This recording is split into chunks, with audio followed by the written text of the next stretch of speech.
Good evening. I'm calling the Monday, December 11th, 2017 Planning Commission meeting to order. Will everyone please rise for the Pledge of Allegiance? I pledge allegiance to the flag of the United States of America and to the republic for which it stands, one nation, under God, indivisible, with liberty and justice for all. Thank you. First item on the agenda tonight is the approval of tonight's agenda. Do I have any requests for changes or additions? I'll move approval. Second. All those in favor of approving the agenda say aye. Aye. Agenda is approved. Next up is the approval of the minutes from the meeting held Monday, November 13th, 2017. Do I have any requests for changes or edits? Seeing none, do I have a motion to approve? Move to approve. Second. All those in favor say aye. Aye. The minutes are approved. Moving on, the first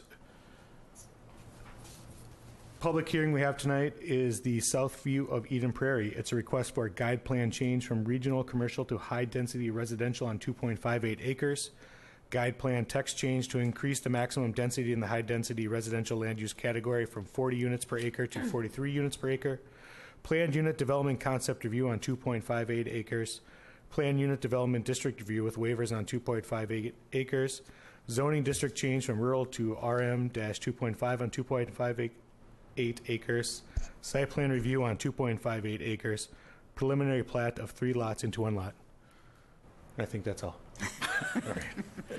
Would the proponent of the project please come forward and tell us about your project, please? And if you would you state your name and spell for the record? And spell it? Yes, please. Okay. Good evening. Thank you for having us here. My name is Mindy Michael. I'm with Koss Wilson Architects. My name is MindyMichael for the spelling. Before you tonight, we have a proposal for a 116-unit senior living facility located basically at the intersection of Franlow Road and Prairie Center Drive. Do I need to? Can we have, there it is. Thank you. This site, as mentioned, at Prairie Center Drive and Franlow Road is abutted by the Eden Prairie Library on one side, the Joyner Way Strip Mall to the west, Eden Prairie Mall to the north, adjacent to the new Shields development that is forthcoming that we've heard about.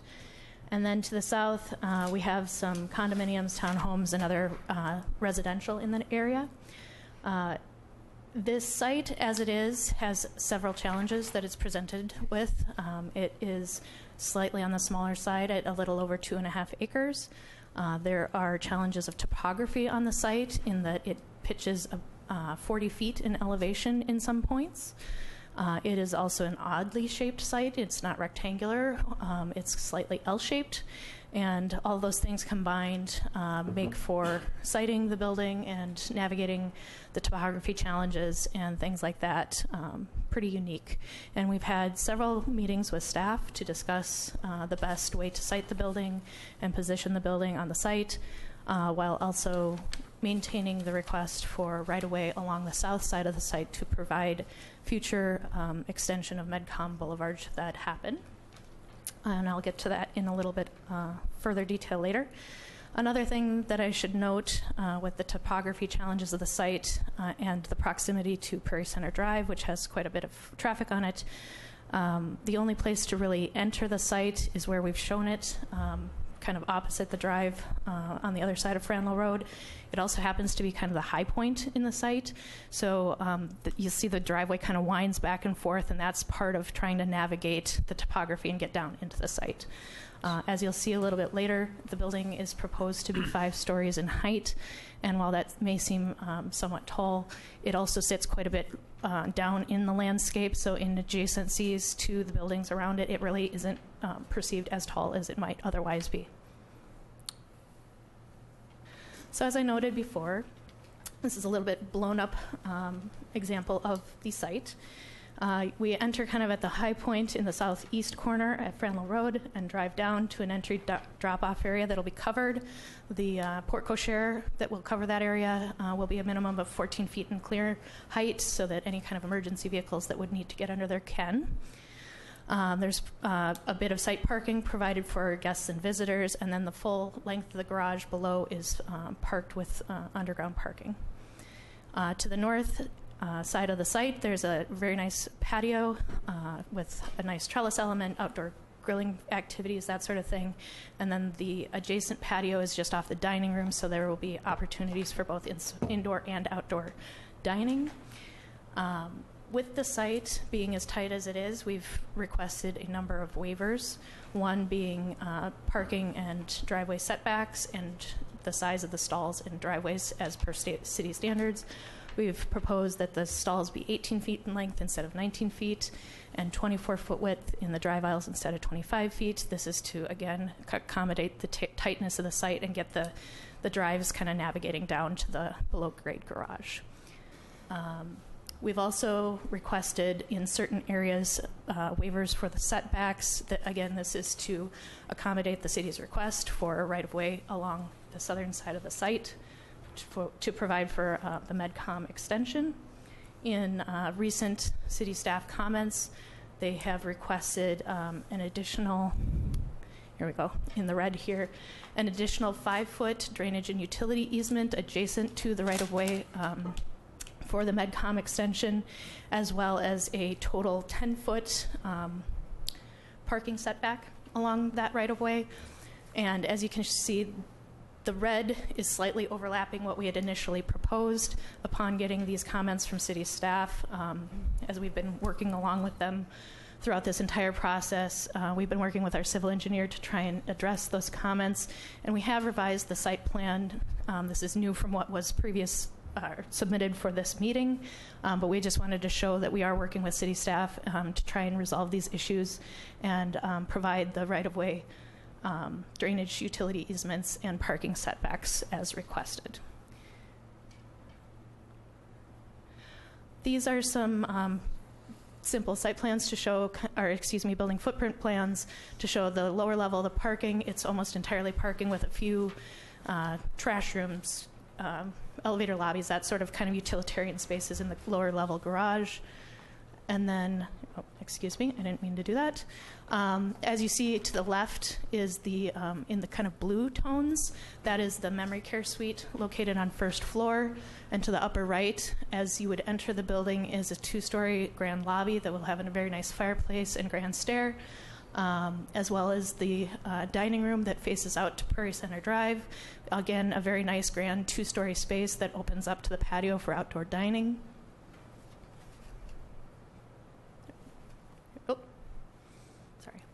As we move up through the building, second floor is fairly similar to first floor with another memory care suite to the left, as you see in blue, small number of units in the middle in green, and then additional amenity spaces such as a community room, salon, wellness, fitness area, library, and a lot of other communal amenity spaces.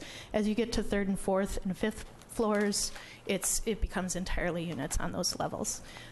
One of the challenges with the site being the shape and size that it is limits the kind of amount of land that we could build out, so we're proposing the 5 stories to get the number of units to make the staffing work.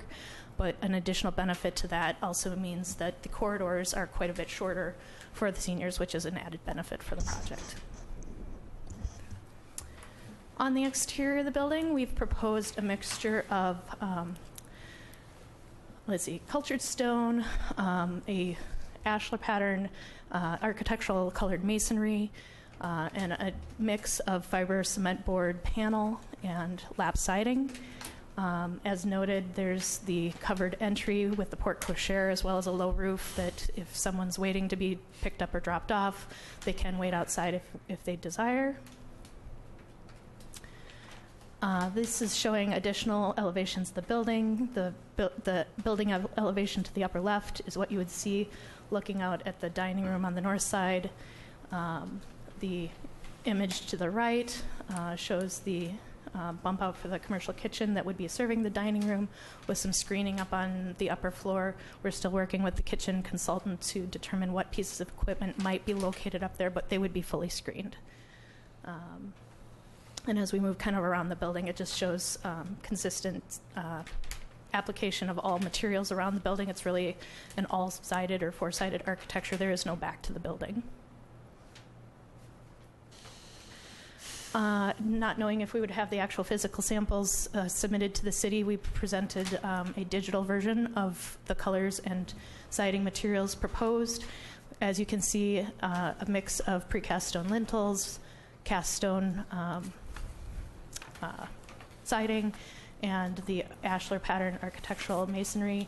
The lower left corner image, it's a little bit hard to see. It's a little bit dark here, but that's an image of similar mechanical screening that we've used on another project. These site sections kind of try and illustrate a little bit of what I was speaking about before with the topography changes across the site and the adjacent buildings, and how this building would sit both in the topography and in relation to the buildings around it. On the upper site section, you can see that the elevation of the building, while taller than the Joyner Way strip mall, still sits below the elevation of Eden Prairie Library. And then the lower section kind of cuts the other direction through the adjacent condominiums to the south, showing that with how the building sits in the site, even though it's tall at 5 stories, actually sits below those 3-story condos to the south. This is an image looking kind of towards Prairie Center Drive along Franlow as you'd enter the site and kind of wind your way down to that porte cochere that I mentioned earlier, the covered entry. And showing kind of the articulation of the materials and the massing along the building there. And then this image shows what you'd see from Prairie Center Drive, kind of looking back towards the Eden Prairie Library. Again, kind of illustrating some of the topography and the elements and features that would be framing the front side of the building as it faces Prairie Center Drive. With that, if there are any questions that you'd like to pose to me directly, I would be happy to answer them. Otherwise, I can turn it over to Julie. Great. Do we have any initial questions for Ms. Michaels? Okay. Thank you. Yep. Julie, will you be doing the staff report? Thanks. I just wanted to move over this side tonight. Welcome. Thank you. Thank you.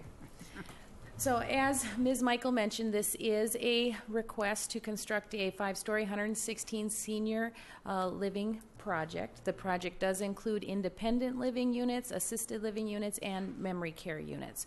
So also, as Ms. Michael mentioned, there are some constraints to the site that she provided for you in detail with regard to the size and the configuration and the like. So as such, there are several PUD waivers that are being requested, and as I move through my discussion, I'll kind of highlight those a little bit further. But looking at this big picture to start with, the applicant is requesting an amendment to the comprehensive plan. The comprehensive plan currently guides these properties for commercial development, and they are seeking a re-guiding, asking for high-density residential guiding on this project, similar to what you saw with the recent Prairie Bluffs senior living project on the other side of town. In addition, they are asking for a text amendment to the comprehensive plan in order to allow in excess of 40 units per acre. As you'll recall, in 2016, the city approved an amendment to the comp plan in order to allow up to 40 units per acre through a PUD to be approved in the high-density residential area.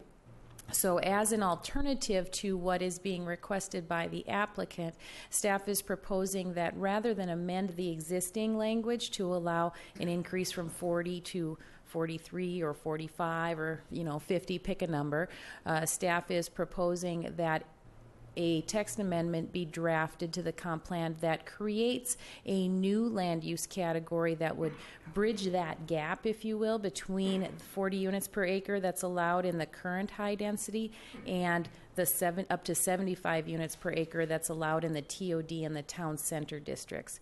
And there's a couple of reasons for that. One, we've got a handful, I don't know the exact count, but a few properties in town, quite a few, that are guided high-density residential. If the city were to simply amend the comp plan from 40 to, say, 45, then all of those properties automatically would have the ability to increase their density as well. And we would have to take some time and understand what the impacts of that would be on our infrastructure and other things.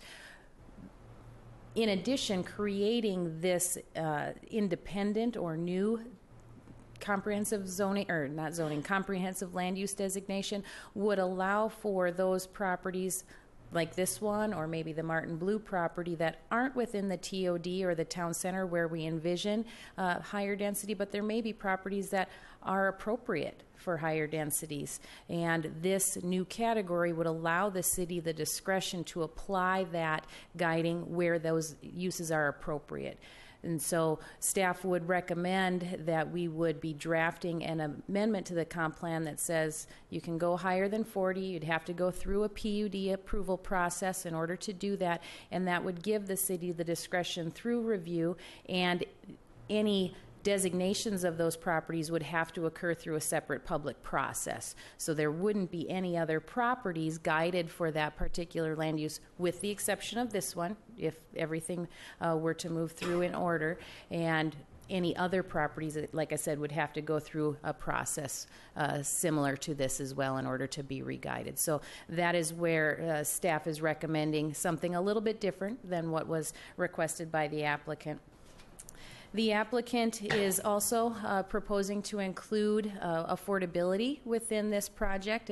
As you know, that was something that was talked about at great length previously with the city, about being able to provide affordable units, and Met Council's demonstrated need throughout the region for affordable units. And the applicant is willing and able to provide 10% of the units within this project at an affordable rate, and those details would be reflected in an approved development agreement in order to memorialize that.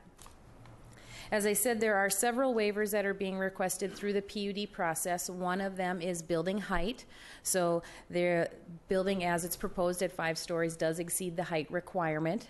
Staff is recommending approval of that waiver, as it is consistent with the environment and the context in which this property sits. There are also setbacks with regard to building and parking setbacks. Those are noted in more detail in your staff report. There are locations where a waiver to those setbacks is being requested. That doesn't necessarily mean that waiver is requested for the entire length of that run of the building or that length of the parking lot, but there are points where it may be closer than is required by city code. Again, they're also seeking a waiver to the density increase that we just discussed previously, and the usable open space. So within multifamily type of developments, there are usable open space requirements. The city staff has worked with the developer to provide for usable open space areas within the building and on the site appropriate for a senior living project. However, the requirement is not quite met, so staff is recommending approval of that waiver as well. Also unique to senior living projects is the parking count. So city code has requirements with regard to number of parking stalls required per dwelling unit. The developer has provided, and the city has reviewed in other senior living projects, waivers for parking requirements and the demonstrated need for what those parking requirements, or what the business need, I should say, is for those types of developments with assisted living and memory care. As you can imagine, the parking need is much different than in a market rate type of apartment situation. The applicant is also seeking a waiver with regard to tree replacement. As you know, by driving by the site, it is currently heavily treed, and as such, the city has tree replacement requirements. The city, as you know, recently reviewed those tree replacement requirements and has revised those to reflect current conditions, and has provided new calculations as a way of calculating those. So the site has, I want to talk through two things. It has landscaping requirements and it has tree replacement requirements. So the landscape requirements are based on the size and scale of the building. In this particular case, the landscaping that's provided exceeds the landscaping requirement for the site. Then you take, in addition, the tree replacement requirements. Those are in place because there are significant and heritage trees on site that are being removed in order to accommodate the development. So what happens in the case where they have a landscaping plan that exceeds the total landscaping required is that excess over the minimum landscaping required is applied to the tree replacement calculation that is due to the site. So staff is recommending that rather than approval of a waiver for tree replacement, that tree replacement be met through the excess landscaping being applied to that calculation, and then payment into the recently created city tree replacement fund that was an option that was identified through those discussions with the Planning Commission and City Council about tree replacement, specifically looking at sites like this and Prairie Bluffs Prairie Bluff Senior Living site that have significant trees on them, and the intense development that is proposed is similar to these. The last waiver that I'll highlight is one that Ms. Michael also commented on. It is the reduction in the drive aisle and parking stall width. They are seeking a waiver to reduce the size of the drive aisle by 1 feet and reduce the length of the parking stall by 1 foot in order to accommodate the tightness of the site. Those waivers staff is also recommending approval of. We have, as a city, approved those waivers in other projects, and we do find those dimensions to be functional. So the project is consistent with comp plan policies supporting senior housing in locations proximate to services and other transit opportunities. It does include affordable housing, as is consistent with the city's comprehensive plan, as well as an increased density and provision of life cycle housing. So with that, I'd be happy to answer any questions that you have. Staff is recommending approval subject to the conditions in your memo. There are some conditions that staff is recommending be addressed prior to the item being scheduled for first reading at City Council. Those items have been communicated to the development team, and city staff is already in conversation with the development team in order to address those. So I'm confident that we can get worked through those prior to scheduling it for a public hearing at City Council, should you decide to take action. And now I guess I'm done if you have any questions. Thank you, Julie. Do we have any initial questions for Julie? I just have one comment more than a question. I really like the alternative that you've proposed for the comp plan. I think ensuring higher density developments have a PUD and it's not just a cut and paste, but gets the public review process is a great one. And obviously assigning that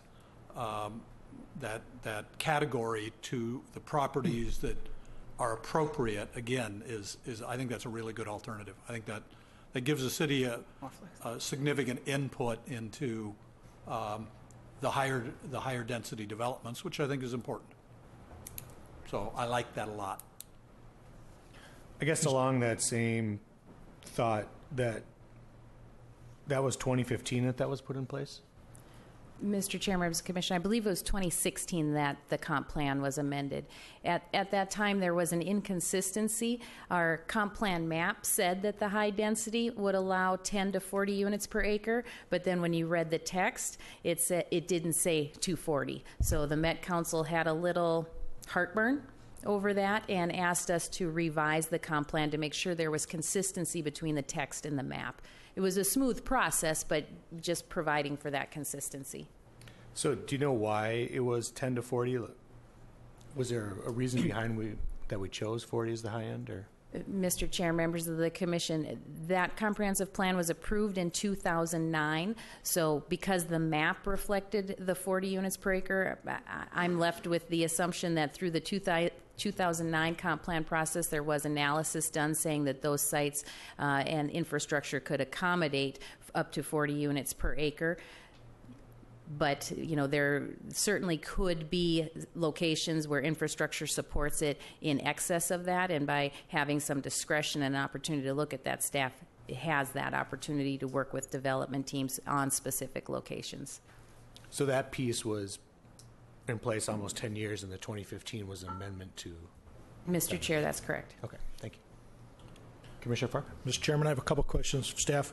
First one is, could we talk a little bit about Medcom Boulevard Extension? That's certainly the white elephant in the room here for me. I heard some dialogue or read it in the narrative about Medcom Boulevard Extension maybe not being desirable for some of the neighbors, yet we have this right-of-way. The right-of-way is being reduced in width. I'm not sure why. The applicant is salvaging some trees, including some significant and heritage trees within the right-of-way, and they're being counted, which is odd to me. And so if this project doesn't trigger the construction of Medcom Boulevard Extension, what would? Okay. Mr. Chair, members of the Commission, I'll take a stab at that, and then Mr. Rue and Mr. Bourne can chime in as necessary. So the southern half of Medcom Boulevard right-of-way was provided with the townhomes or condo development to the south. So we had the south, we as the city had the south half of the right-of-way. So as development proposals have come forward for this property, city staff has been consistent in the message that the additional right-of-way in order to complete that roadway section would be provided through a development review process. The city is not proposing that the roadway be constructed at this time due to changes in traffic patterns and the like. It's not necessarily warranted at this point, but that doesn't mean it may not be warranted in the future. So dedicating the right-of-way through this project preserves the opportunity to construct Medcom Boulevard when that project is needed and stands on its own merits. So with regard to the tree replacement, I would defer that to Mr. Bourne. Mr. Chair, members of the Commission, this is consistent with what we've done in other projects. If there's a project that is proposing an outlot that has multiple trees on it, and even if that outlot would be dedicated to the city for wetland protection or what have you, those trees would still be counted as being saved because they are in effect being protected by being land that's dedicated to the city. So this would be no different here, that the trees within the parcels as they sit now are counted, and then any of those that are not removed are saved when you're trying to put together the tree replacement calculations. Thank you. Frankly, I'm still struggling as to what the trigger might be. I think you spoke in terms of if it's needed in the future, the Medcom Boulevard extension, but I'm really struggling on the trigger here, because I think the city's going to spend more money building the road later than if it was built simultaneously with this development. And I'm not saying it's needed, but if it's not needed, let's forget about the right-of-ways and call it a side yard and what have you. It's very steep grades, and so I'm just really struggling with why not now, and if not, what in the world is going to trigger that? Mr. Chairman, members of the Commission, you have to step back and look at Medcom as more of a area improvement rather than a site improvement for this particular proposal. The Medcom extension is really for the area to the west, the Joyner Way, Medcom area. That area is Joyner Way as a 3/4 access, and Medcom is right now a full access. But the triggers that will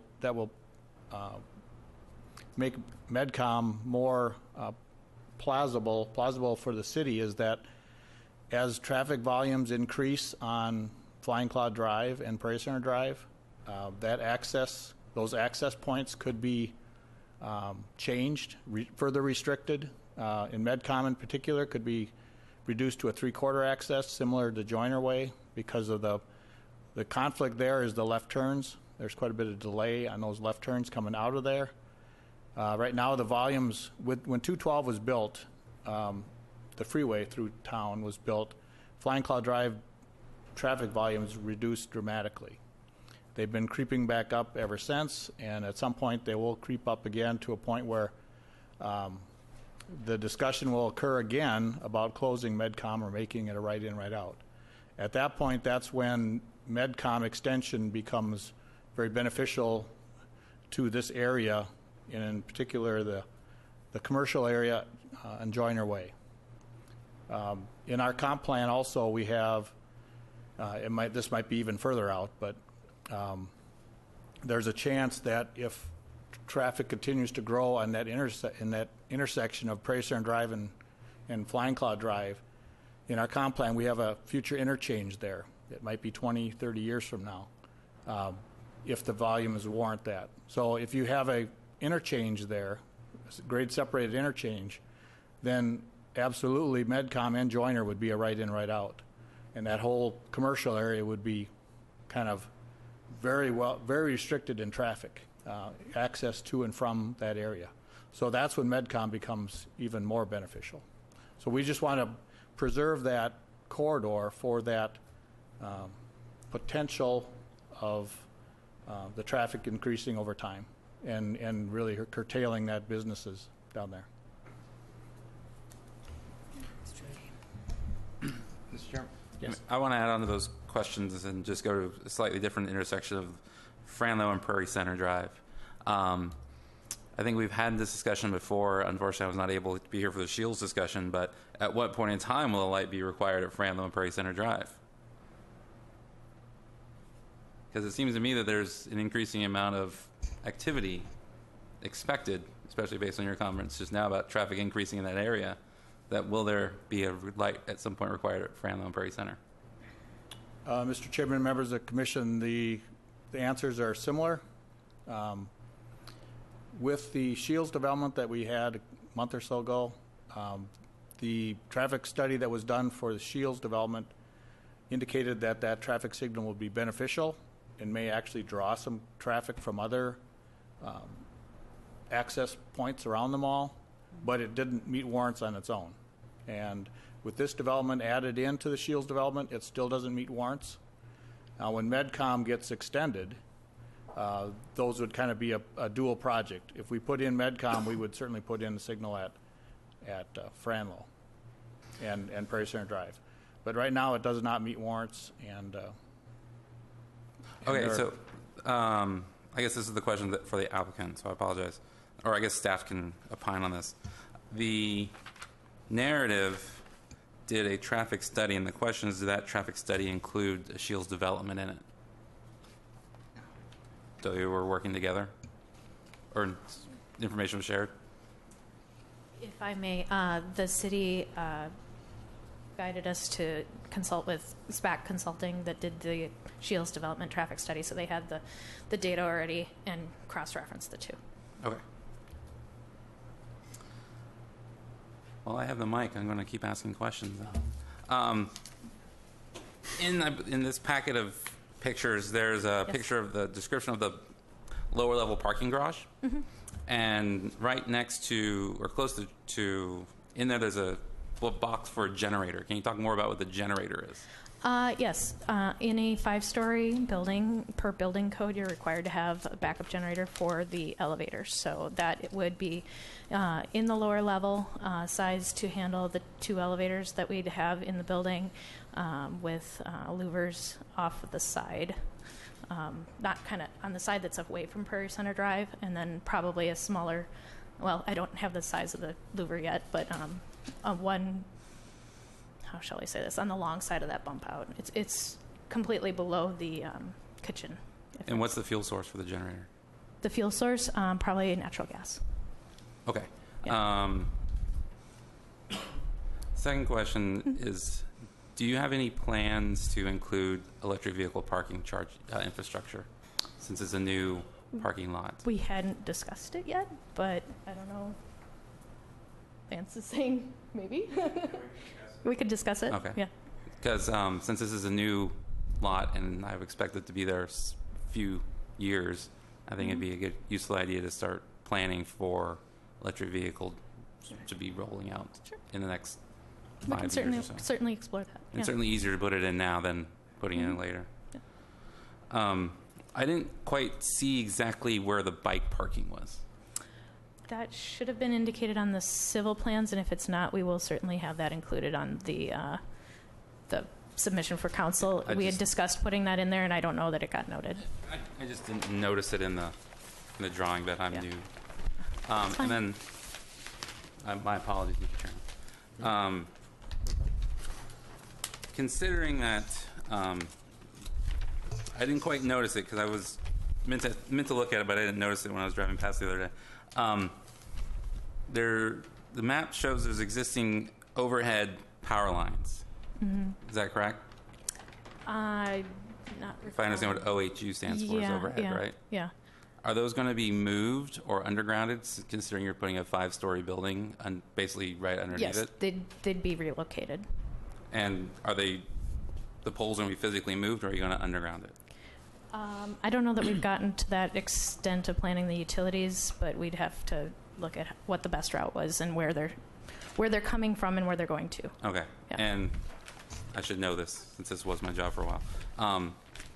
Considering that the demand of that location is going to be substantially different than the single house that's there today, I believe the infrastructure upgrade then is the developer's responsibility, because you're going to need likely a new transformer or more than one transformer at that location, correct? There'd be a transformer serving the building, correct? And then, as noted in the staff report, utilities such as water and sewer and stuff, I believe, are all out in Franlow.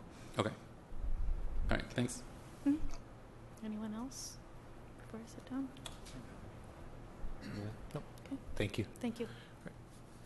This is a public hearing, so if anyone would like to come up and speak for or against this project, please approach the podium. And please, good evening. Please state your name and spell it for the record. Good evening. My name is Paul Stafford. I live on Tiffany Lane, which is up the hill from the library. And our unit, the back of our unit faces Franlow Road. And first off, I want you to know I think the concept is good. It's certainly much better than Chick-fil-A as a use for the property. My major questions would be in looking at all of the variances that are being allowed. The building is becoming taller, larger, higher density, less parking, more parking close to the street. Everything's being jammed more toward Franlow Road than Prairie Center Drive. As I look at the pictures of they look very nice from Prairie Center Drive, and there's no one lives on Prairie Center Drive. It faces the mall. The question, from a density, from the variance standpoint, I question as to what the wisdom is in the number of variances, not necessarily any particular one, but the number of variances relative to what's going to happen in the future. I'm a registered old fart. I've lived all over the Twin City area, starting in New Hope when New Hope was the edge of civilization. And so I've been through a number of these projects, and like I say, I'm not against a senior development in there. I think it's a very good idea. My house backs up to the condo development across the street. The one thing there is they do have a lot of trees, and the setback from Franlow is far enough so it really isn't even a problem. The other concern that I have is the traffic on Franlow. Another 400 cars, and majority of those cars are going to be old farts like myself. I make a number of trips down Franlow and go right or left on Prairie Center Drive. The amount of traffic there now is really not a problem at certain times of the day. The worst of it is if I'm coming from the east, making a left turn onto Franlow. Even though there isn't a lot of traffic necessarily, there's a lot of traffic turning left into the center. And it makes it very difficult not only to jockey those cars, but to see what's coming up the hill behind the cars that are sitting waiting to make a left turn into the center. The issue of MedCom, as I recall, during the, unless I'm wrong, during the Chick-fil-A discussion, was MedCom totally out of the question because of cost? Is that correct? I'm sorry, I was writing a note. The last part was about The issue of MedCom? MedCom was during the time that they were looking at the Chick-fil-A development. Was that not decided against largely because of cost, the cost of putting in a drainage pond? And It was a lot had to do with the timing. It was, we still wanted to preserve that and make that available to build in the future. But during the Chick-fil-A development, it was decided that it wasn't the right time to build it with the project. That it would be waited. It would be, we would wait and build it at a. And why would later this date. not be the right time now? It's just it's not. It's really not needed now, but it will be needed as the traffic increases on those other roads I explained earlier. Because the problem that I see is without another alternative for the people that actually live in there, and I recognize that a lot of senior citizens don't even drive anymore. But if there's going to be 400 more trips, they're all going to be out onto Franlow Road. And if that's without the traffic light is a major concern for me, because old farts typically are much more reluctant to dive out into traffic. I may be an exception to that. I still ride my motorcycle, so but that's going to cause more and more pileups than with normal traffic, possibly, just because of the fact that it's senior citizens. I wonder about the wisdom of having all the cars piled up on right up to the curb, almost on Franlow Road. The other question that I had, is there any suggestion that they eliminate parking on Franlow Road? I wasn't aware that there was parking on that northern piece. You're talking about south of here, south of the. Franlow Road, right? But near south the of- library, I don't think there is parking allowed in that area. Yes, there is. There is? Yes, on both sides of the street. Well, we could look at, and in with this development, it's probably appropriate to not have parking in that section between Prairie Center Drive and where MedCom or the library entrance would be. Very good. I think that's all I have to say. Thank you. Thank you for your comments. Is there anyone else who'd like to come forward? Good evening. Please state your name and spell for the record. Good evening. My name is Peter Westerhaus, Westerhaus. I represent Mariana Scottus, LLC, which is the legal entity that owns the southern two parcels that are being developed. I own that along with my brother John Westerhaus, who's in the audience, as well as we own a business in Eden Prairie on Anagram Drive and have so for the last 26 years. I come tonight speaking in favor of the developer and Southview communities in Eden Prairie. John and I have owned the property since for 17 years, which time we bought it from my parents, who had lived on it, built a home on it in 1960. So we're pretty familiar with the area. We have had, I should say, Southview is the 10th developer that has come to us with a serious proposal of design, et cetera. And I can say that they are experienced, they do what they say, they're fair, I feel they're equitable. We've also had dozens of others come before us with interest, many of those that have made offers on the property. But as has been said, there's several challenges to the parcel. It includes slope, heavily wooded, ponding. But far and away, the largest detriment or difficult variable to the development of that parcel is Medcom Boulevard. And it has been for the last 40 years.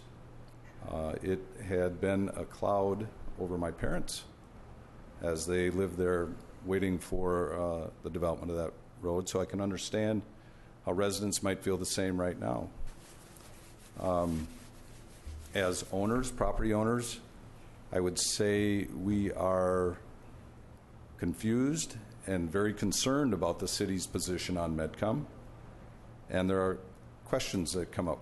For us, why does the city want it, given the declining traffic, enormous expense, and environmental impact? And there was a study of those done prior to the last go-around, and I think it was the expense that was clearly the reason why it wasn't included.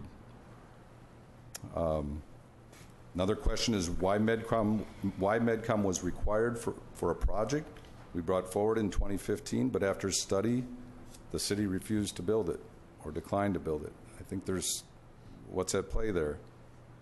And now for this project, with the requirement of the right-of-way, but without hard evidence that it'll ever be needed, it leaves us in question as a property owner, why? Why the right-of-way? And I think it's a valid question. Our request is that the city not require Medcom as part of this project, or as a minimum, turn it into a walking or biking path for the pleasure of Eden Prairie residents. Thank you. Thank you.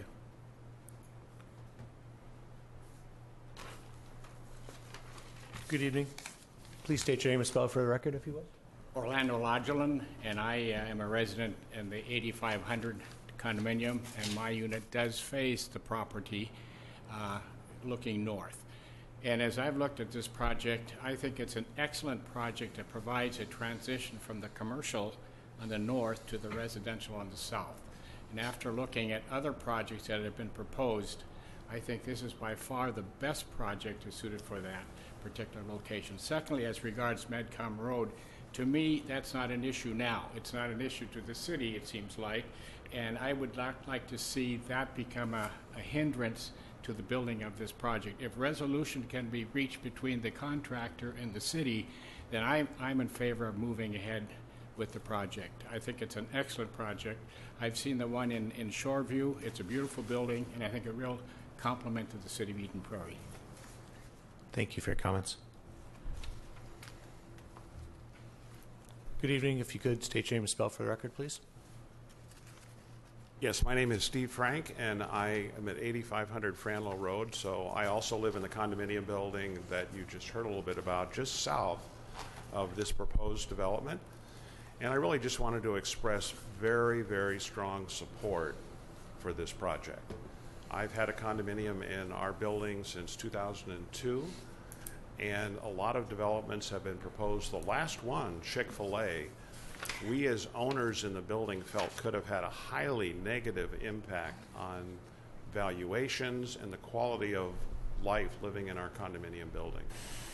I personally feel there couldn't be a better project than this project for that particular property. It's the highest value project in terms of aesthetics or anything else you might look at that we have seen. And I agree with the last speaker.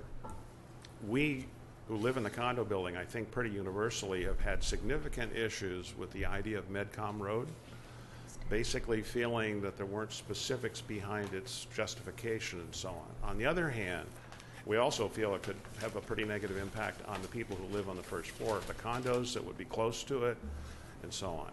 But I agree with the last speaker. If a compromise between the city and the developer can be reached on that issue, I would really encourage approval of this, I think, terrific project. So. Great. Thank you for your comments this evening. Is there anyone else who'd like to speak before we go into discussion about it? Mr. Chair, I just have an unrelated question. Given the number of new residents that would be living in that location, my other puzzlement, and I don't have a particular issue, but just a puzzlement about the changes that may be necessary for emergency response, not just an ambulance being called, but something more significant coming on site, and knowing that the way you describe the road as it comes off of the entrance and then moves back and forth through the topography. I just wonder if any of that has come up for discussion, and if obviously the city has not made any comments here this evening that leave me any pause, but it's just the number of folks that are needed to be attended to, and if we had an emergency, what would that require? And are you satisfied at this point we can handle it? Mr. Chair, members of the Commission, I can speak to that from the city's perspective. Through the development review process, the city has had folks from emergency services involved in those discussions. They have provided comment. There have been tweaks made to the development plan based on the feedback that was given to the development team in order to accommodate safe and reliable access and emergency conditions to the site. Thank you. So it's kind of going through, making sure we address the questions, concerns brought up. Julie, could you speak to the number of variances that are requested just in context with a project this size? And is it typical for a project this size? Or? Mr. Chair, members of the Commission, as noted, there are multiple waivers that are requested through this project. The waivers, the number and type of waivers that are requested with this project are similar to those that the city reviewed with the Prairie Bluffs Senior Living Project. So many of those waivers are reflective not only of similar type sites that have, some site constraints, slope, trees, but also a senior living project in and of itself. Senior living projects in the current climate are being constructed as multi-story in order to provide a continuum of care within those structures. They have reduced parking needs, as we spoke about. Most folks that have memory care or assisted living issues do not need parking at the same rate as a market rate apartment unit does. So the zoning district that is applied in order to accommodate densities associated with senior living is the same zoning district that's applied to a market rate apartment building, and they have much different needs. So those waivers are consistent, as I said, as what we would expect on a senior living project, and as I mentioned, staff is comfortable with those waivers as requested. Mr. Chair, if I can also, there was also a comment made about the building, and is there an opportunity to push the building closer to Prairie Center Drive in order to minimize impacts on Franlow Road? So if I could just have the screen or the overhead here. So as you can see from this visual, this line here indicates the property line for this particular property.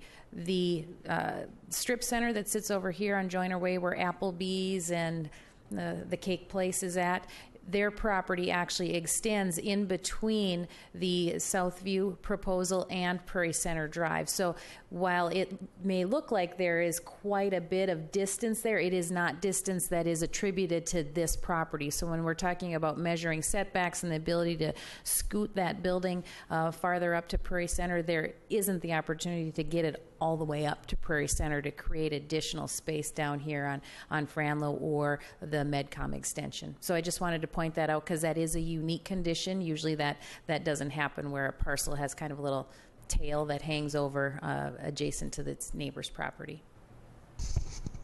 Great, thank you, Julie. So another, just a process question. If Shields was built and this was built and then it was determined that there's a significant traffic issue that would require a traffic light at Franlow and Prairie Center Drive, what is the process and how quickly could the city turn around a traffic light if it was needed? Does it have to go through a capital budget process cycle? And could you just discuss a little bit for us? Mr. Chairman and members of the Commission, it is on our CIP right now for 2018 or 2019, I believe.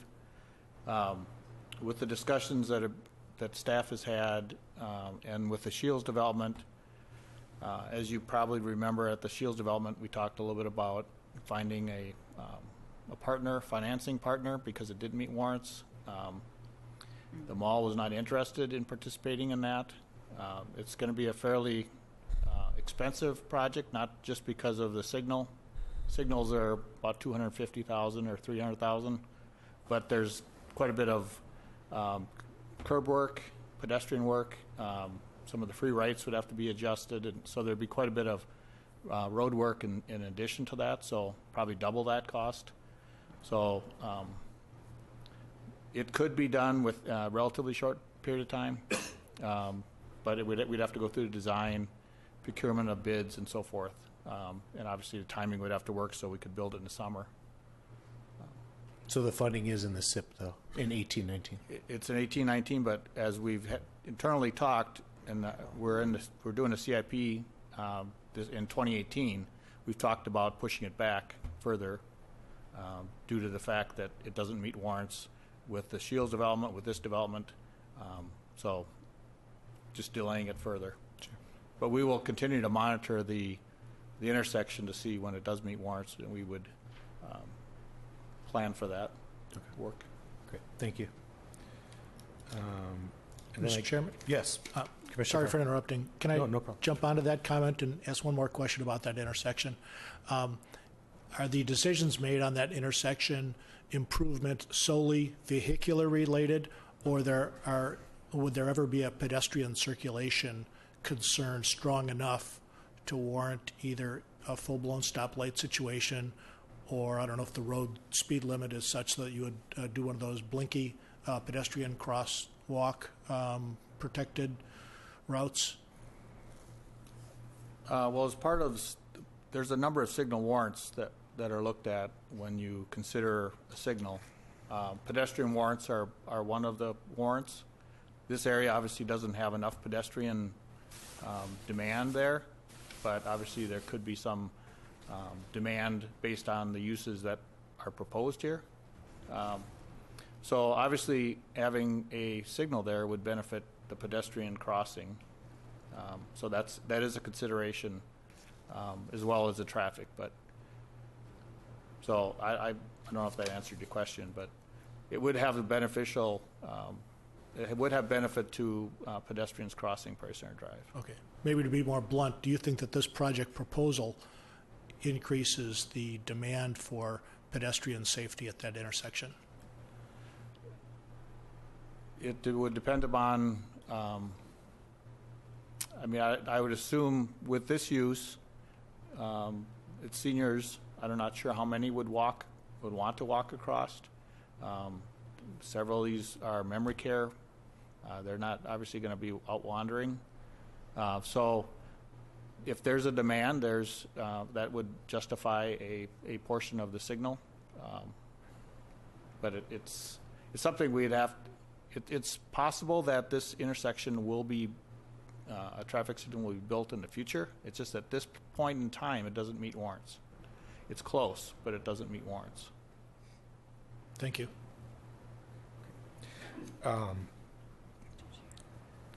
Could you also? Oh, yes. Could you step forward to the mic, please?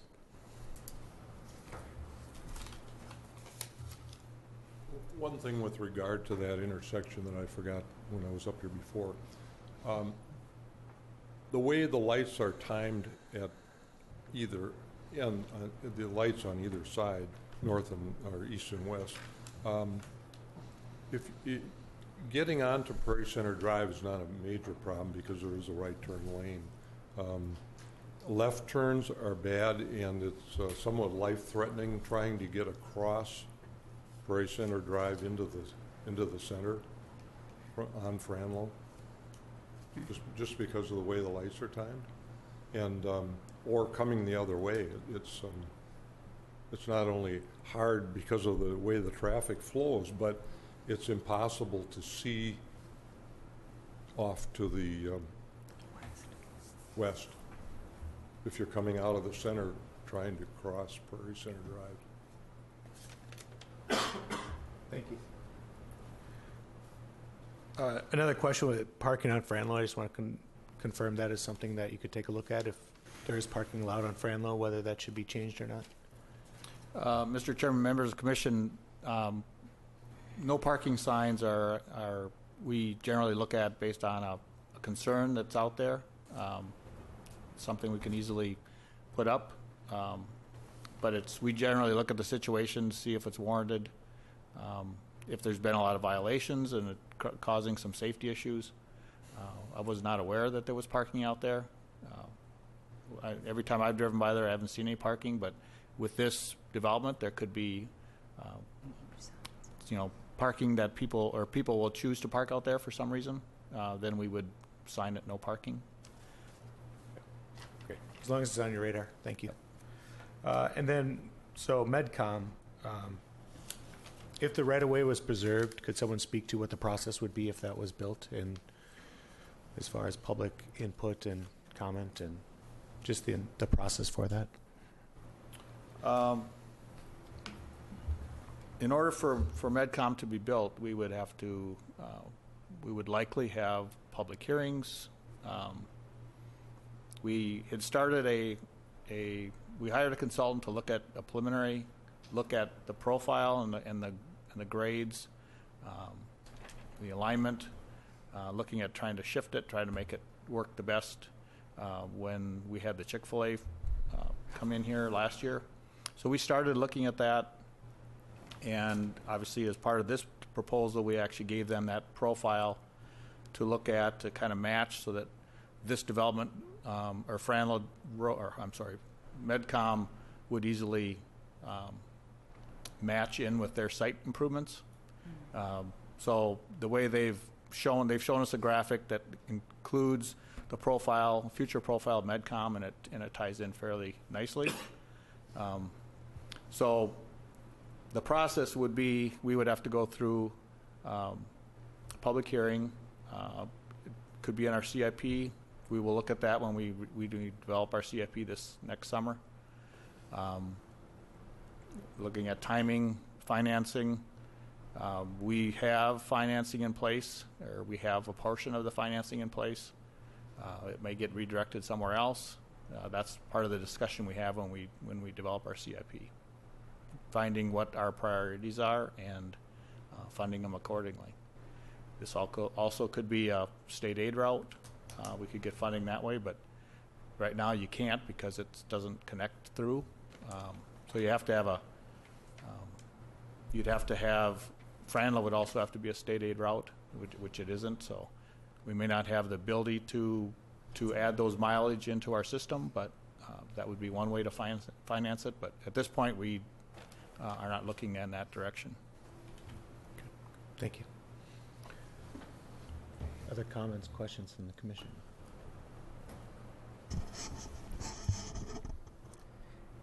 I got a comment. I want to just put across that last month I had the opportunity to see the presentation by Shields. And I put it across that I thought it was the most exciting thing I've seen in downtown Eden Prairie in the past 30 years. And I think there's a lot of agreement out there about that. This current project right here, I'm a little bit torn by it. I understand the need for senior housing. I understand that. I understand the concept. I know that that lot is also difficult. I'm very familiar with that lot. And I'm very impressed that the neighbors spoke highly of it. When Shields came forth with that presentation, it registered that it's time to revitalize that downtown area as a gathering spot rather than stumble the many times that we had. We have very little land yet to develop. So everything we do now makes it more emphasized, and finding that balance. I'm looking at this project, and it's a very impressive project for that lot. There's no question about it. It's also a very imposing size project for that footprint.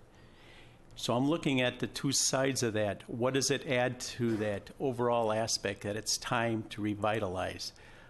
I'm seeing it's approximately 17 jobs during the day, 6 positions at night, 23 jobs it has. I'm not sure that, for me, that really registers what we're looking at.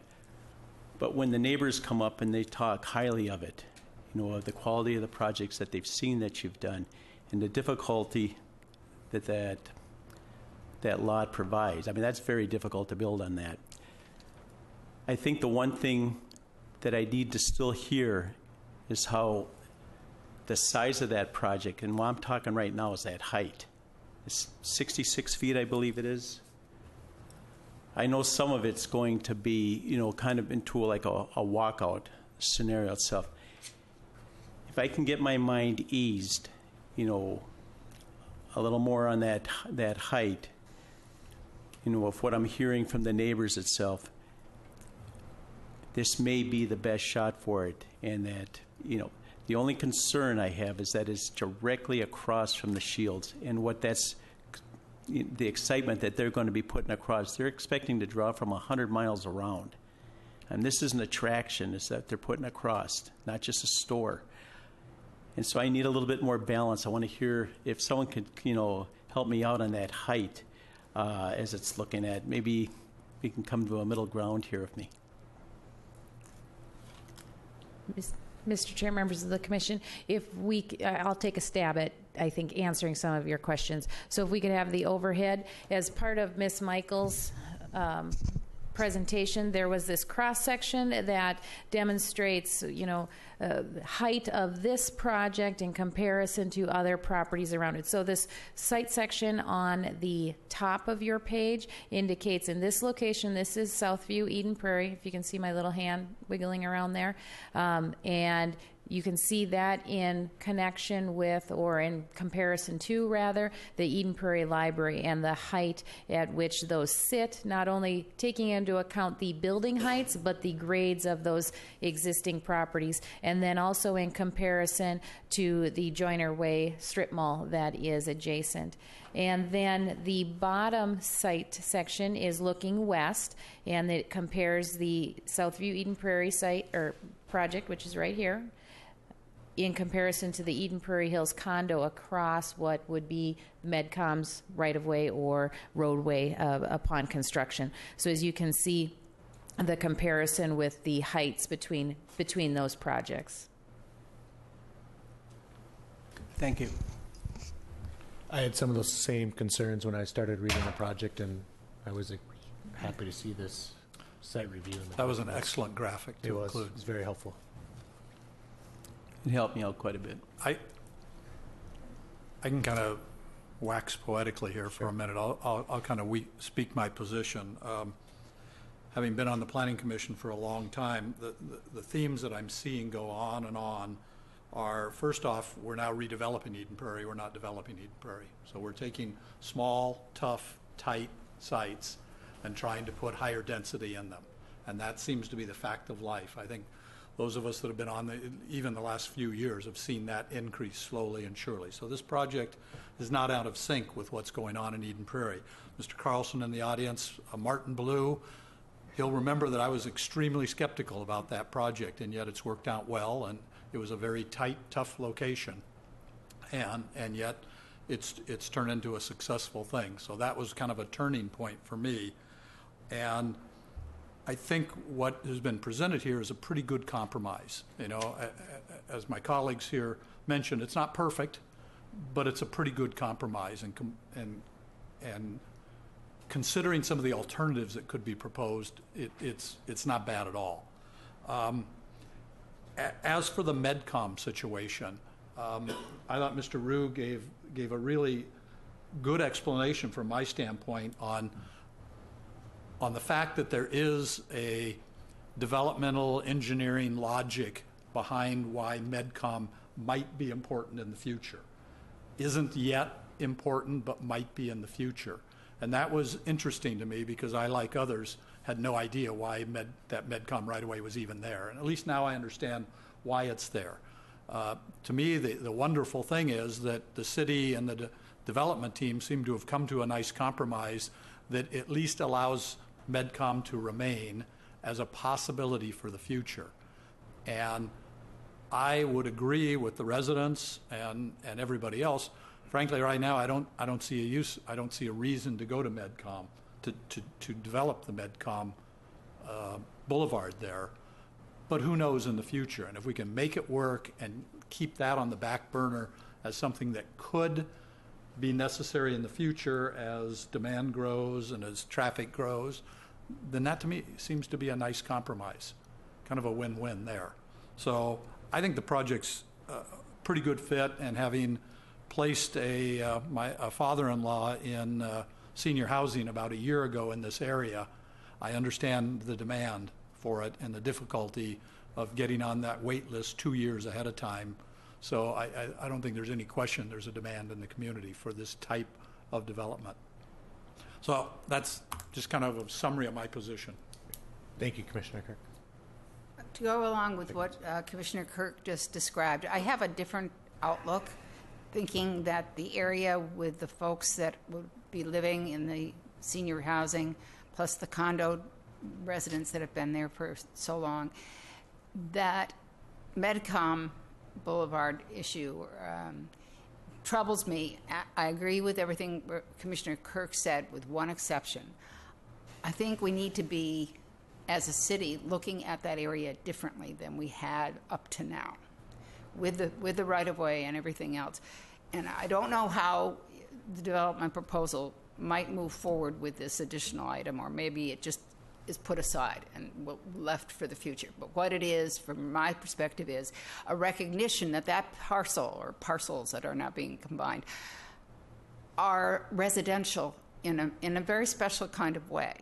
There's not a lot there, but it's very compact. It's kind of an opportunity for a period of time to pass, and for communication, and for people and flow to happen on the ground. What about a walking path? No more Medcom as a vehicle access. I know that might not work, because the development that's already there, the commercial businesses that are in operation now or could change dramatically, might make what I'm saying, impractical and not responsive. But in any case, I just want to put it out there. It's an interesting property. Right now, there's an awful lot that it doesn't recommend. But with this going forward, I think there will be a lot to recommend for people to come over to that side of Prairie Center Drive, or to even just be there to visit or whatever, and then just decide, gee whiz, well, I should walk around here. Maybe it's a place where some member of my family might want to come and live in their later years, or at the condos, or at the library. The library is being redeveloped. I don't know what the timeline on that is, but that's going to be a huge change over there. And I also respect this whole issue of the traffic over on Prairie Center Drive. I think that's a bigger matter. And it's going to be tough to find the money to get it all done. But I guess Medcom is just sort of a thorn in the side that just doesn't want to go away. And I want to find a way to see if it can. Thank you. Mr. Chairman? Yes, Commissioner. I'd just like to say something to the developer, too, as far as thank you. The affordable housing units, 12. Right now, I believe the Met Council says we're about 1,243 more recommended units needed by 2020. That 12 helps. That puts it down a little bit, and that's always going to be welcome. By the way, that graphic helped me out as far as the height, as far as I'm feeling better about that now. It was an excellent graphic. Thank you. Thank you. I'm going to go next. Do you want to? Oh, sure. Go ahead. We're heading south, so. Sure, we'll do that. So coming in, I had many of the same concerns that Commissioner Freiberg had on, frankly, the need in conjunction with what's going to go on at Shields. The need, based on this conversation, I'm now convinced there is a need for the project as proposed here. To my mind, though, I'm just still sitting back here thinking about the light at Franlow. I can see, because this is what my dad does. My dad likes to go to movies during the middle of the day. And if he's there and he wants to try to get to the mall to go see the movies, he's going to have to cross, either walk up the hill to the light or navigate his way across the 4-lane road. And I suspect he's going to continue to slow down in his ability to cross that road. And I just can't get around the idea that there's that we need to start planning for a light sooner instead of waiting for a traffic study to be done, especially with the development coming in.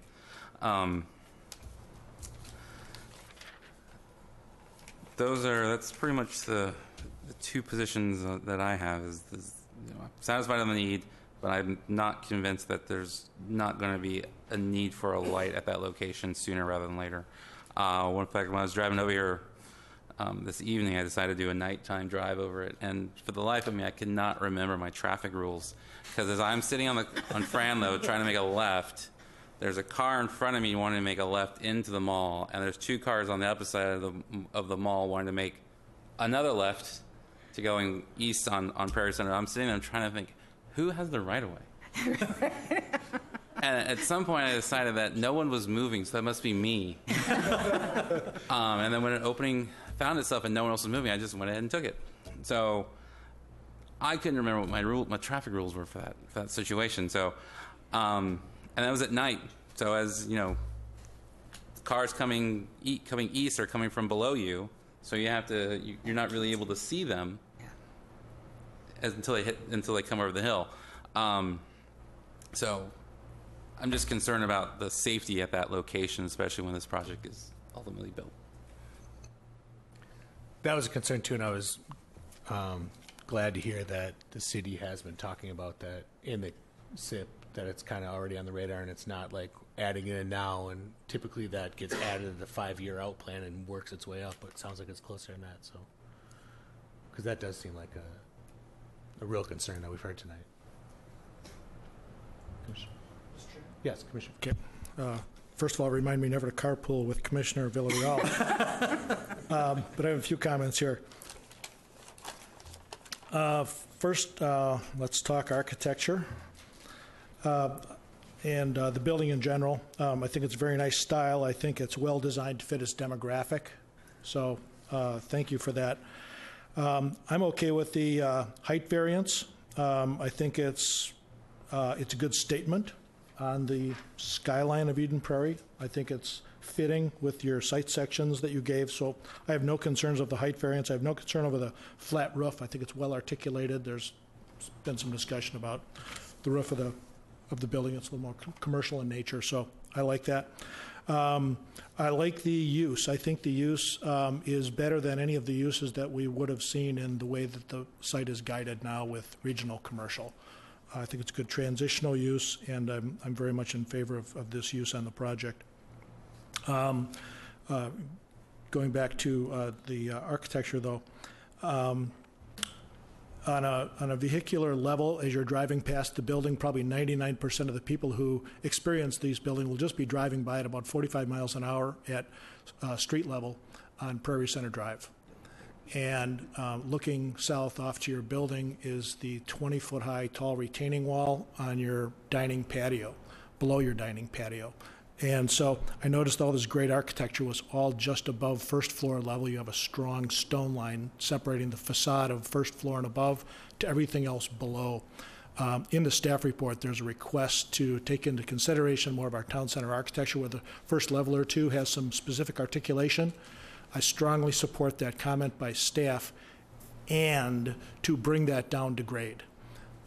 Those large format retaining wall blocks can be well decorated. They come in different surface textures, as you know. They can become textured and then field stained. I would encourage you to use those blocks because we didn't see the materials. It wasn't called out on your plans what the finish was of those. So make sure that that's well integrated with your two-story element that goes around the building. If I can just dwell on those large format retaining blocks for one more moment. On your civil plans, there's a cross-section view of those large format retaining blocks, and those come in two structural styles, as you or your civil engineer may know. One's a gravity style that doesn't require lateral geogrid reinforcement, and the other does. Given the nature of the 5-foot D&U easement on the south side against Medcom Boulevard, make sure that your civil engineer takes that geogrid out of his drawing, and he wants a gravity wall without the geogrid like it's on the drawing.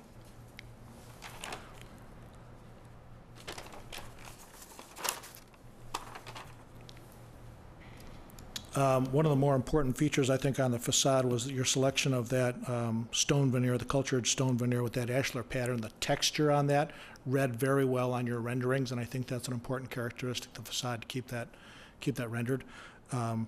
And the other side note I noticed is that you very delicately tucked all of your Magic Pack units on the side returns of all your bump outs. Architecturally, I thought that was really great, so kudos for you on that. Second topic I want to hit is parking. I generally support the lower parking ratio, yet I noticed that in our ordinance and nowhere in your narrative is the issue addressed about the proportionality of resident parking versus visitor parking in our number of parking stalls per unit that we like to talk about. And so I would like to respectfully request, and maybe as a condition, that all of the indoor parking is obviously for residents, but the exterior parking should be reserved for visitors so that we don't get into a problem if the rental turns out to be ambulatory people, a lot of drivers, a lot of visitors, 2-3 bedroom units, whatever happens to be, and we get a lot of cars, that the manager of the facility doesn't start assigning stalls outside, and then Sunday, Easter, Christmas, Mother's Day come along, and you're short on parking, people start spilling over on the street, et cetera. So that would be a request of mine. That would be on the street. We just put up no parking signs, too. Yeah, yes, of course. Yeah. That'll keep people from parking there. And then perhaps arrangements could be made with the library or the mall or something like that. But I think that we ought to just keep enough visitor stalls for that purpose. On the site circulation issues there with parking also, it is a tight site for your use. I don't like people saying that it's a tight site. The site's just fine. It's your building that's so darn big. But under site circulation, I want to make sure that you're leaving enough room for vehicles that are needed to service the facility. You've got a lot of people that you're feeding 3 meals a day to, like you were said, so I'm looking for the appropriate trash and recycle service, food delivery in and out. You get the pharmacy, the floral, the pizza deliveries every day, the moving vans to move all these 116 units in and out, and then not to mention leaving room for the fire truck. And so your circuitous entry driveway has to function really hard, really hard. And when I counted up the lineal footage of the poor trash guy who's going to have to take the trash out of the kitchen storage room in the basement, take those 2 heavy carts 350 feet in the basement over the concrete, open up the door, back his vehicle down, beep, beep, beep for the residents, empty it out and go back. He's going to be there for 15, 20 minutes wheeling carts back and forth, probably on a daily basis. And so I can imagine you wish that you could put the core of the building in the knuckle when instead you had to push it all the way north, probably because of the site geometry, frankly. But it's a crying shame that you couldn't pull all that stuff down to the knuckle of the building to just have a centralized core. If it's too late for that, it's too late for that, but you're inheriting some problems by making that decision. Third thing I want to talk about is where we started out with density. I read in the narrative that you actually were targeting to comply with our density of 40 units per acre, and then due to some miscalculation or miscommunication about that excess acreage along Franlow, that it became an accidental variance. And I appreciate the truthfulness on that. And I also appreciate staff's willingness to kind of do a big workaround with you with this guide plan change. And frankly, we may be seeing higher density proposals come in front of us sometime in the future, but that's not today. I would suggest that also, as your narrative mentioned, just combine some units, make a couple larger units so you can stay under that threshold to eliminate that one very, very important variance request. Get down to the 40 units per acre. You don't have to change the size of your building, just change a couple 1 bedrooms to 2 bedrooms, whatever you need to do to get under that 40 unit or get at that 40 unit. That would be my request. It just seems like you're so close and you tried to achieve that in the first place. Just let's save a bunch of paperwork and let's do that. I think we're opening a Pandora's box for something that is an accidental problem. Last but not least, just a couple minor comments on the landscaping plan. I know you tried your hardest to save some significant trees, although it is what it is here, and I'm kind of okay with that. There's a tree in the northeast corner. It is called tree number 10754 for the record. It's a 21-inch maple tree. Doesn't seem to be affected by grading, and yet you're calling for its removal. If you can save that nice maple tree, that would be great. And you have a number of trees planted right smack up against the top of retaining walls around your site. I counted about 6 trees that were within 2 or 3 feet of the top of retaining wall. And I don't know if our city staff would agree with planting that close to a retaining wall. Usually there's granule fill anyway for backfill there. The tree probably won't be, it'll be looking for water, and it'll only get half its root structure developed over time. So you may want to rethink tree placement so close to the back retaining walls. And then just lopping on about the pedestrian circulation again at that stoplight. I feel as though this project would trigger some pedestrian safety action at the corner of Franlow and Prairie Center Drive. Regardless of the age of these residents, I think they're going to want to walk. I think they're going to want to walk around the block. Simple things like that. My parents, too, are in a facility like this, and they just want to walk around the block. The sidewalk does not continue south on Franlow, on this west side of the block. So they're going to have to walk north. They're going to be tempted to walk over to those retail facilities. And I'm not thinking they're going to walk another block west to highway, or the main highway there, to cross at 61. So I'm concerned about pedestrian circulation across there, and with the speed of the road, I don't have an answer. Otherwise, I mentioned the blinky thing before with the pedestrian crosswalk. I'm not sure that's a good idea, but it's a concern of mine. Those are my comments. Thank you.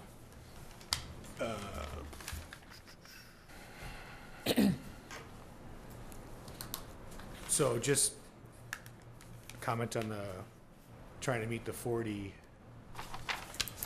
density. I calculate that as 103 units, and they want 116. That'd be 11% reduction. Does that sound right? Mr. Chair, members of the commission, I believe that sounds about right. I know I did those numbers some time ago. Sounds ballpark right? I think in your staff report, you wanted to use the lower acreage number before you resolved the land on Franlow. Yeah. I think that's what your staff report said. So is that 2.58 versus the 2.68 math or something like that? Mr. Chair, members of the commission, the higher number, I believe it's 2.68, that's referred to in the staff report. That acreage would occur if a vacation request of a portion of Franlow right-of-way was successful. That vacation request has not yet been made. There's been some discussion with Public Works staff about that, but if that vacation were approved, then the acreage would increase and the density would be at 43 units per acre based on the existing parcel acreage of the 3 properties. Currently, it's at 2.58. So we were calculating density off of what we have today, knowing that there might be some change with the vacation, but still wouldn't get you quite down to that 40.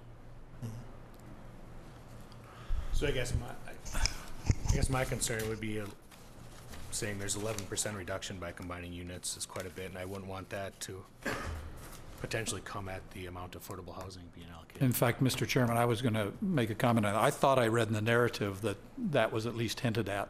Oh. Yep, I did too. Why? I don't connect those two at all. Money connects those two, unfortunately. Yeah. Revenue. Lower the price of the land. I agree there are ways to get around it, but I think that was the logic that at least went through my head when I read that. Yeah. Yeah.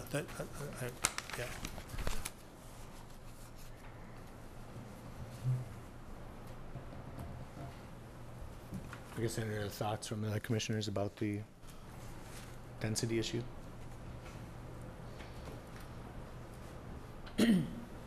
I'm personally okay with the density as it is. I understand Commissioner Farr's argument. Mm-hmm. I think it's a very reasonable argument. Again, my personal opinion is I'd deal with the paperwork. As long as we don't open the gates, and I think staff has suggested a alternative that ensures the city publicly reviews any higher density in the future for this project and in the future, which I think is completely appropriate. I'm okay with it, but again, that's just one man's opinion. And for the record, I wasn't opposed to density for density's sake. I think their heart was in the right place to try and comply.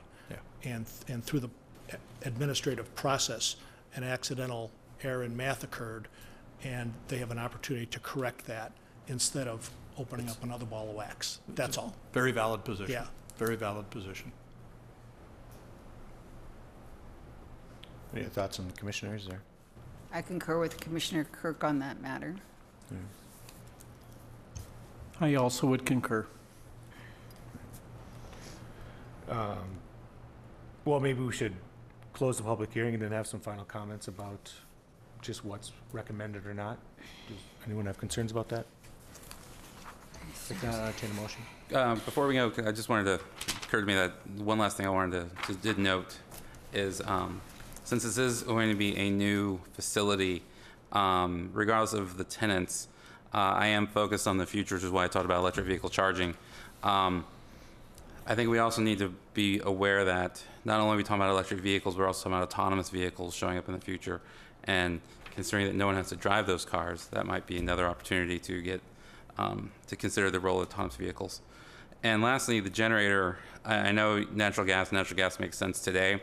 And I know the answer is going to be it doesn't make economic sense to do it now, but I would really encourage a review of utilizing other renewable or storage resources to either as a backup or to consider something other than natural gas. I know natural gas is going to make sense, but it would be great if you at least could look at alternative ways, either putting solar on top of the roof or looking at alternative ways of providing backup service at the location. I'll entertain a motion to close the public hearing. Second. Mr. Chairman, move to close the public hearing. He's a chairman. I'm sorry. Thank you. I'll second your motion then. All right, all those in favor of closed public hearing, say aye. Aye. Opposed? All right, the hearing's closed. So, I guess I start dialogue about what's being recommended or not. And Commissioner Farr, you did mention a condition of making the exterior parking only visitors. Do you want that as, are you proposing a condition for that or a recommendation or thoughts on that? I would like to make a condition, unless the applicant would like to step forward and address the situation for or against, that I can be convinced casually if not written down as a condition. Sure, that's fine, right? We don't have to reopen the public hearing, correct? Mr. Chair, members of the commission, no, you don't need to reopen the public hearing, but I would recommend that you have a motion on the floor before you enter into discussion. Okay, great. Would you mind stepping forward and speaking to that?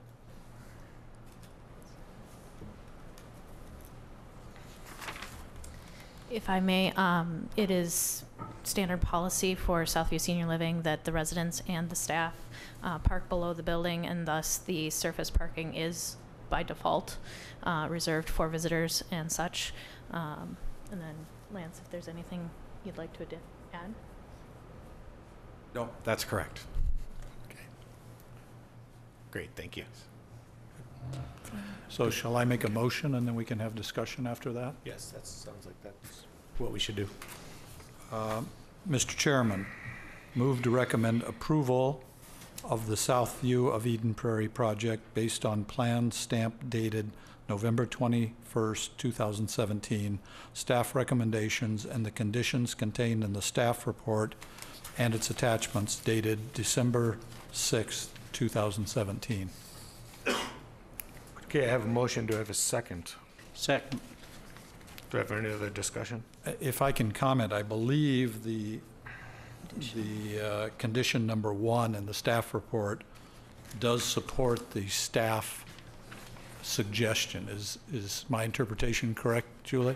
Mr. Chair, members of the commission, that is correct. So the motion I've made says that we would have the special designation for these higher density, above 40 units per acre density, and that approach, and do the paperwork and get the approval from the Met Commission. So I wanted to say that, not to say that's a done deal, but just to say that's what the motion represents right now.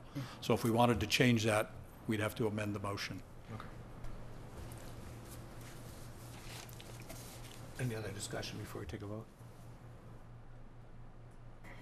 All right, I have a motion and a second. All those in favor say aye.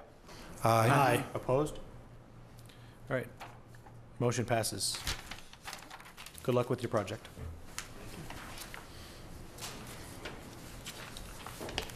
All right, moving on tonight, the Planners Report, 2018 Planning Commission Work Plan. Julie.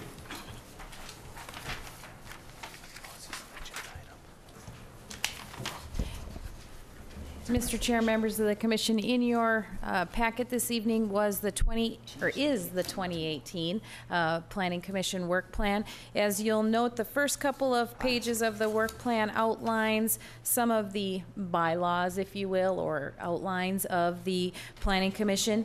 It provides the charter statement. It outlines the roles and responsibilities. I would encourage you to revisit the roles and responsibilities. It's always good to just get a flavor for what your jobs are. Primarily, in a nutshell, what your roles and responsibilities include is reviewing development projects and proposals against the comp plan to make sure that there's consistency with the comp plan policies, and for consistencies with not only the requirements but also the spirit and intent of chapters 11 and 12, which are the zoning ordinance and the subdivision regulations. And as you know, those are the nuts and bolts of what proposals come before you.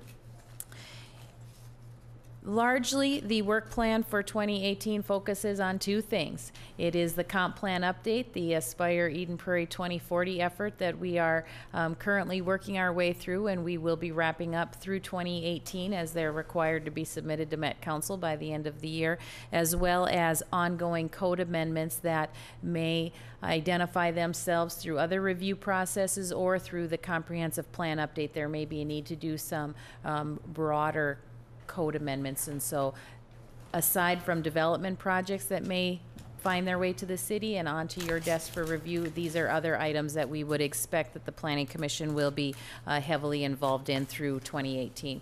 So staff is recommending approval of the work plan, and if you have any modifications, we're certainly willing to entertain those, but I'm happy to answer any questions that you might have. Thank you, Julie. Any questions from the commissioners present? Comp plan.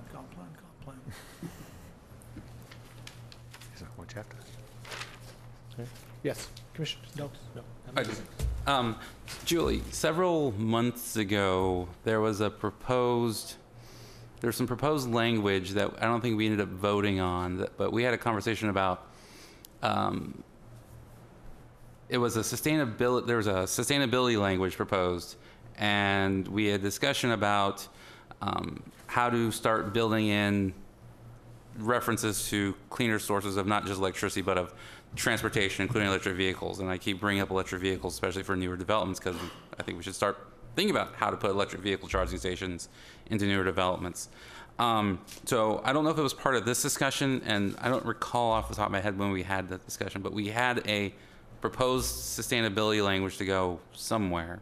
And I'm just wondering if we have a status, because that's a very vague question, I realize that, but do you recall having that discussion? Mr. Chair, members of the commission, I believe what you're referring to is the discussion that was had as a part of the Elevate at Southwest Station development. There was specific conversation about including electric charging vehicles or alternative, like shared car type of facilities, and that was worked out through the final development agreement that was approved and signed by the developer. So those provisions will be included in that project specific to that development agreement. Okay. I want to say it was a separate, it may have been the same meeting, but I recall it being a separate discussion, separate line item, but be that as it may. In thinking about the work plan, where is it appropriate for bringing recommendations like requirements for things like electric vehicle charging stations showing up? not in a specific line item for the work plan because it tells us the areas that we're allowed to do it, but are there areas or opportunities to talk about recognizing the changing way of lifestyle, including electric vehicles and autonomous vehicles, the growth of new renewable sources that will be located at or behind the meter at side proper or at people's houses and commercial and industrial locations. Is there a review process of existing codes that needs to be done, or do you believe the codes already adequately anticipate the changing nature of at least in electricity consumption as well as transportation? Mr. Chair, members of the Commission, your comments are very timely in that the city is going through the comprehensive plan update. So as you know, the comprehensive plan serves as an overall blueprint for the community, and as a part of that comprehensive plan, there will be a piece of that that talks about the implementation strategies. So through the policies that will be adopted with regard to transportation, economic development, housing, land use, water resources, there's an opportunity to identify these are priorities for the city and find their way into the implementation section of that comprehensive plan for then prioritization and action in the future. Okay. So your conversation is very, very timely. All right, thank you. Other comments? All right. You want a formal action on this, it looks like, so Yes, please, motion. I'll entertain a motion to approve the 2018 work plan. I'll move to approve the 2018 work plan. All right, do I have a second? Second. All those in favor say aye. Aye. Opposed? All right. Congratulations, your work plan is approved. All right, next up, council work session, January 16, 2018, commission work plan, the recently approved Correct. commission work plan. So at the January 16th work session, all of the advisory bodies will be presenting not only their work plans for 2018, but their accomplishments for 2017. So all of the Planning Commission members are certainly invited to attend, and I will be working with the chair to hopefully work through that presentation, be able to present it to the City Council that evening. And as again, a reminder that tomorrow evening, the Planning Commission also is invited to the council's work session to talk about the comprehensive plan update as well. So please RSVP. We have RSVPs for tomorrow night, but please RSVP for January. Will you send an email again? Yes, closer to we the time? certainly That's can. Really helpful. Thank you. Julie, I'm sorry if I didn't hear that. They are inviting us tomorrow also? Yes, you were invited, and I believe you RSVP'd that you would be there tomorrow evening. I did. Yes, you did. Just want to make sure that Yes. that wasn't what was changed to the chair. No, I'll be there. no, you're there. I don't know. We've got you down. Jimmy John, there you go. Okay, and the planners report 2018 meeting schedule. Mr. Chair, members of the commission, as we started laying out the schedule for the Planning Commission's 2018 schedule, as you know, you guys meet on the second and fourth Mondays of the month. We have two conflicts. Memorial Day falls on the fourth Monday of the month, and Veterans Day falls on the second Monday of the month. So what staff would propose is that your regularly scheduled meeting that would be held on that holiday actually be held the next day, which is a Tuesday. And in, I believe both of those cases, there's not a conflict with council meetings for that day, that night, but I wanted to make you aware of that early and often, since it is going to be a bit different than what we normally do. Are you just thinking that with the comprehensive plan that there's a lot of work to do and we need to keep the meeting rather than cancel? Mr. Chair, members of the commission, as a matter of course, we keep all of the meetings on the books except for that last meeting in December, because that usually falls right during Christmas week, which, as you know, is challenging to have a public hearing. But we do keep them on the books, and then we cancel if we don't have projects that are able to move forward. Gotcha. Thank you. You don't need a motion on that. Mr. Chair, no. All right, great. Members' reports this evening. Continuing business, new business, adjournment. I'll entertain a motion. So moved. Second. All those in favor to adjourn the meeting? Say aye. Aye. Meeting's adjourned.